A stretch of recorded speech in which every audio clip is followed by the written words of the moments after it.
No more emotional support from home, it's just me and God. И беше само връзката между мен и него, защото нямах връзка с вкъщи. And unlike Eastern Europe, unlike this country, unlike Europe, И аз наистина обичам Източна Европа и вашата страна, Central America has a reputation for being a little rough. защото Централна Америка с репутация така малко по-затворени са като хора. So that's what this month was all about for me, preparing. И това наистина беше на един месец на подготовка с това място, където ще отидем. Like Jessica said, this month has just been such a blessing, and Както Джесика каза, този месец наистина беше един благословен месец за нас. a time for us to refill. Място, което време, когато Господ наистина ни зареждаше. A lot of that was because of this church. Много от тези нещата, които се случиха, защото заради църквата тук. I look forward to the worship every week, И чакам с търпение вашето хваление. especially that Isu song. И за да чуя една специална песен, която тази вечер от тях да She's asking us why we look forward to it. That was a joke. That was a joke. Go.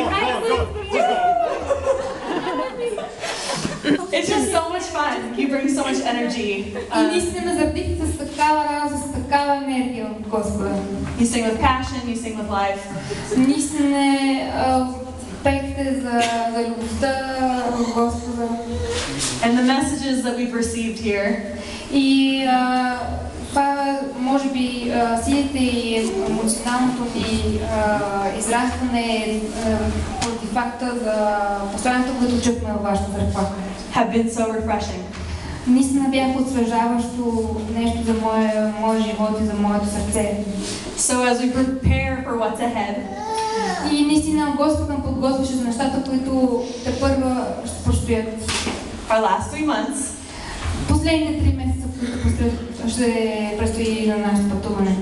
we are so grateful for what we have received here. И наистина съм благодарен за нещата, които Господ успя да свърши в нашия живот през този месец. Yeah. And I'm reminded И Господ наистина ми припомни of the importance of rest, колко е важно да почиваме емоционално в Него. getting away with our Savior, И да се отдалечим от нашите проблеми, трудности, spending some one-on-one time да отделиме малко време насаме с Него, with Him, с Него and trusting that I'm right where I need to be. и наистина да му се довериме на 100% в Неговите ръце. So, thank you all И за това ви благодарим for the way that you blessed us. за начин, по който ви ни благословихте. We're going to forever remember this month.